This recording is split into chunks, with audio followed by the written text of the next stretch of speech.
Comme on veut pas blesser l'autre, on va laisser traîner les choses et puis au final, c'est un système autobloquant, on va dire, les 2 se bloquent eux-mêmes et puis il y a plus rien qui avance, quoi. Bonjour, vous écoutez le podcast Harmonie Évolution, un podcast qui propose des clés de compréhension pour trouver une santé autonome et durable du corps et de l'esprit. Dans cet épisode, Marilyn Glanzmann et le docteur Philippe Drouet vous proposent une discussion autour de la thématique des passages chez les hypersensibles. Bonne écoute! Donc les passages, comment toi tu aborderais les passages en fait? Comment tu vois cette notion-là? Les passages, déjà, moi, j'aime, tu sais, que j'aime assez bien entendre les mots. Et c'est sûr que je peux pas ne pas entendre le passage lorsque je parle de passage. Et j'aime cette notion de vérifier quand je fais un pas si je sens que ce pas il est bon pour tous. Et cette sagesse, elle est vraiment liée à cette notion. Et justement, là, on a la carte sagesse à cette notion de bon pour tous. Et voilà, c'est à ça que passage, ça me fait penser. Un passage, sous-entendu, un pas qui peut être bon pour tous. Et c'est pas facile de sentir si on fait bon pour tous, parce que on est souvent très loin de nos perceptions qui englobent les autres, en fait. Souvent, on est très centré sur soi. Et je me rends compte que c'est difficile d'aller vérifier dans le monde des perceptions, est-ce que j'ai vraiment fait bon pour chacun? Voilà, mais déjà, l'important, c'est de faire au mieux de ce que l'on perçoit, justement, je pense. C'est-à-dire que la sagesse, c'est quelque chose, c'est la conscience, c'est ce qui évolue de toute façon en permanence.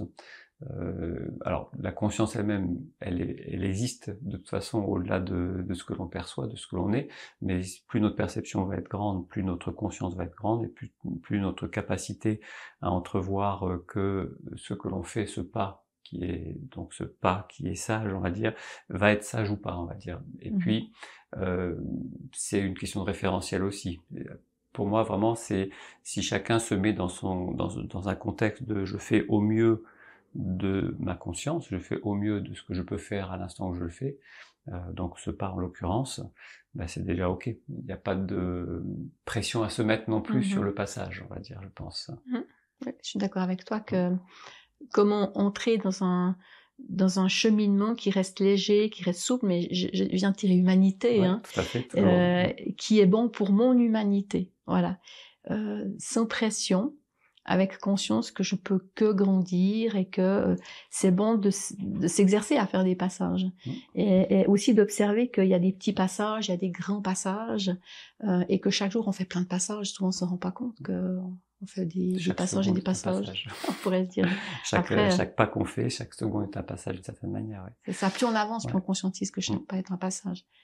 Et c'est humanité. Ouais, humanité. C'est vraiment comprendre aussi que justement quand on est très sensible, on va se mettre la pression souvent pour bien faire les choses et pour être le plus parfait possible dans ce passage. Est-ce que j'ai loupé mon passage? Est-ce que je l'ai pas loupé?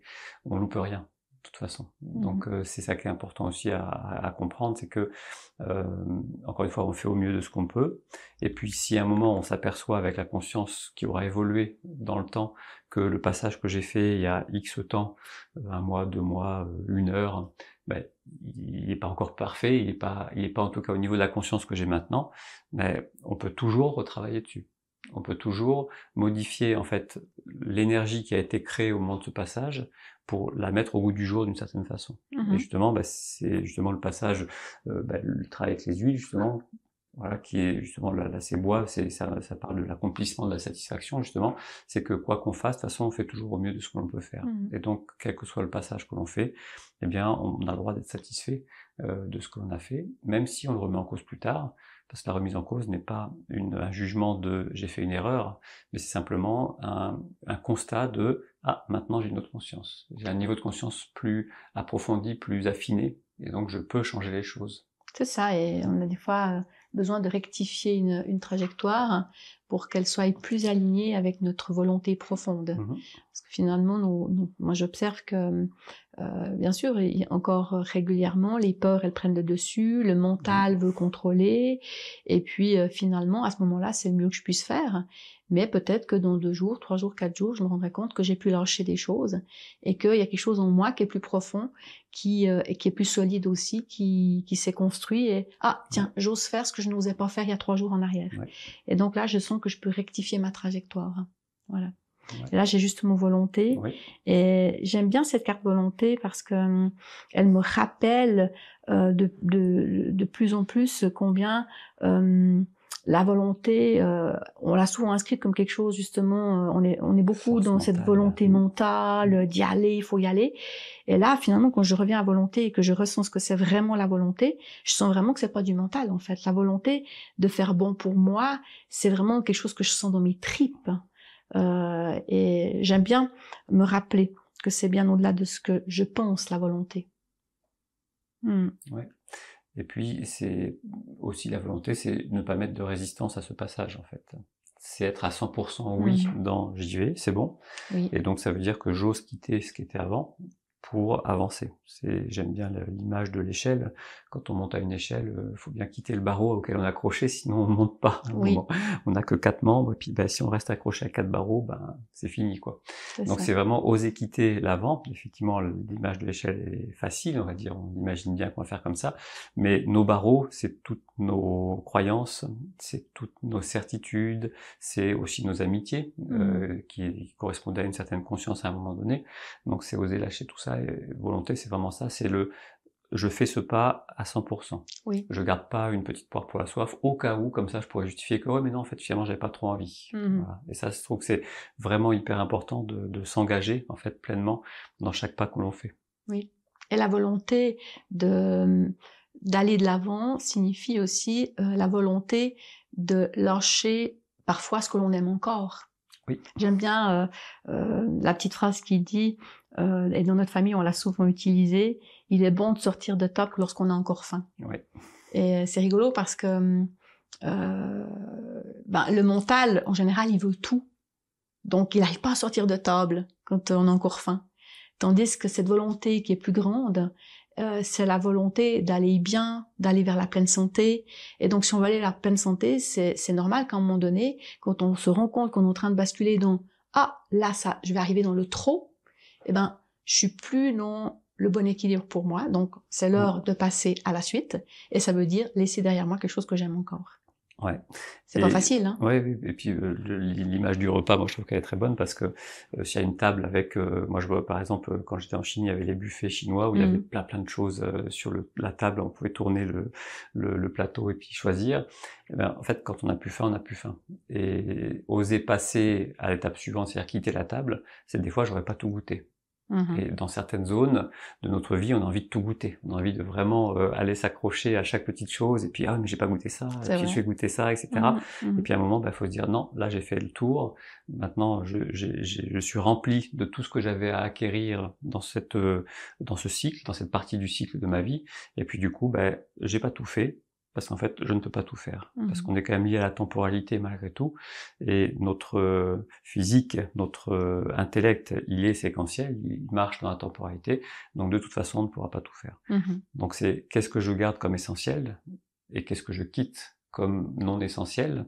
Et c'est ça la sagesse justement, c'est être capable de se dire j'ai pas de regrets dans ce que je n'ai pas fait. Oui, voilà. Je trouve ça merveilleux.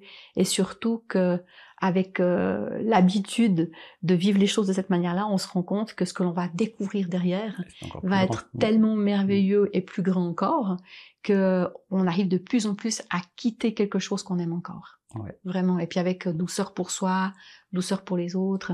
Moi, j'avoue que je me réjouis beaucoup que beaucoup de personnes aient cette conscience parce que ça va commencer à pouvoir venir doux entre nous. Parce que lorsqu'on n'a pas encore beaucoup d'habitude avec ça, déjà c'est dur avec nous parce qu'on quitte mais on s'agrippe. Et puis c'est douloureux pour tout le monde. Mais finalement c'est une question d'entraînement, voilà. Et c'est un petit peu, ça me fait, là je vois un petit peu les passages de haies finalement pour ceux qui aiment faire de l'athlétisme. Ben, c'est sûr que on est heureux de pouvoir passer des haies toujours plus hautes et on se rend compte que on peut trouver de la fluidité à chaque étape. Voilà, et c'est ce qui rend heureux finalement quand on se rend compte qu'on fait vraiment de l'évolution et qu'on devient toujours plus fluide malgré le fait que ça devient toujours plus haut. Oui, tout à fait.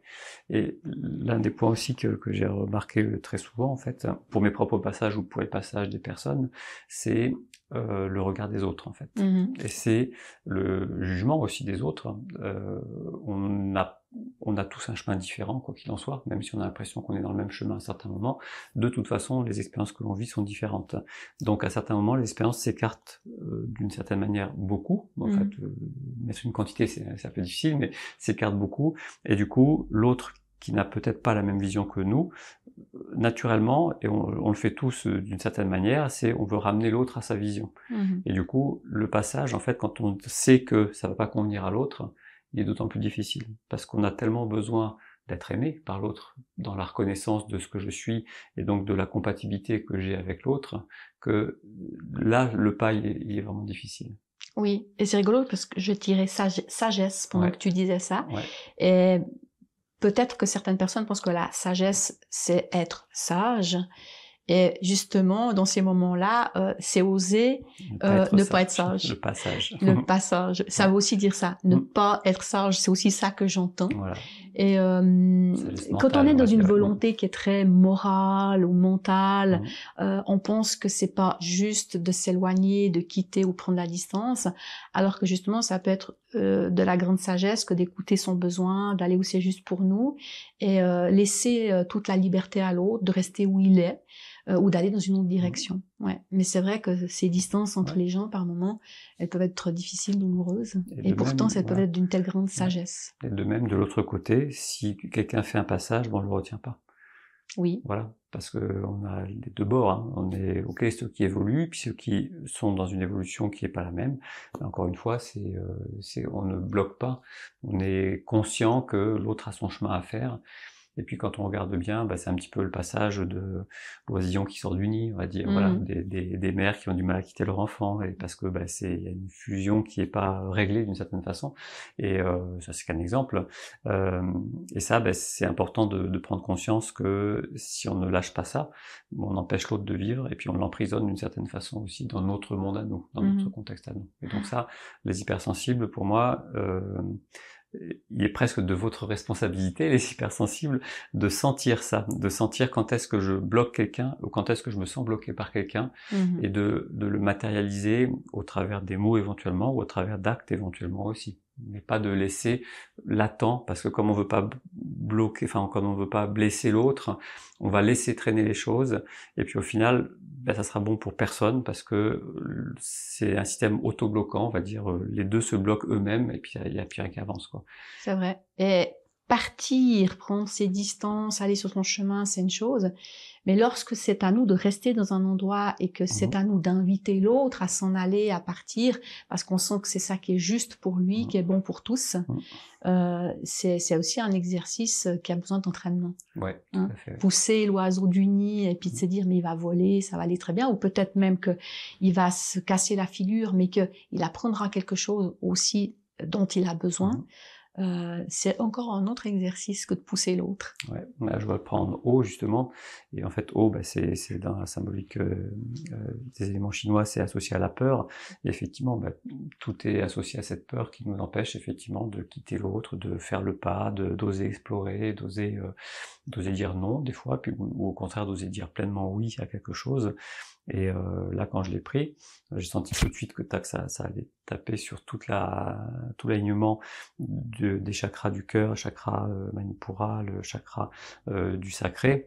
Et ces trois chakras-là, justement, pour moi, ils sont liés aux émotions, liés au mental, liés au cœur. Donc, est-ce que je brise mon cœur quand je quitte quelqu'un? Est-ce que c'est contraire à mes croyances de quitter cette situation, cette personne? Ou est-ce que du coup, je vais avoir plein d'émotions? Et tout ça, c'est ces peurs associées à ça, quoi. Donc, je vois que moi, j'ai encore à travailler ça, comme tout le monde, je pense. Mais en tout cas, voilà, c'était intéressant de voir que rien que en sentant ça, on sent que ça réouvre que ça libère dans ces 3 endroits-là en tout cas. Et même le chakra de la gorge, puisque justement, il y a des moments où il faut dire les choses aussi. Voilà. C'est ça. Je sens bien ce que tu dis dans mon corps là maintenant. Et puis moi, de mon côté, j'ai tiré métal. Et métal, on est vraiment avec la notion d'équilibrer les liens. De lâcher prise et quoi qu'il en soit, de se sentir en sécurité. C'est ça. Et puis d'accepter que quelque chose se termine, que quelque chose d'autre va commencer. Et là, on est en train de vivre un passage. Voilà. Merci. Merci à toi. Si vous avez aimé ce podcast, abonnez-vous pour ne louper aucun épisode.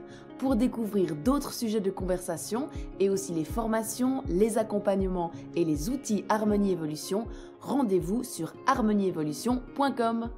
À bientôt!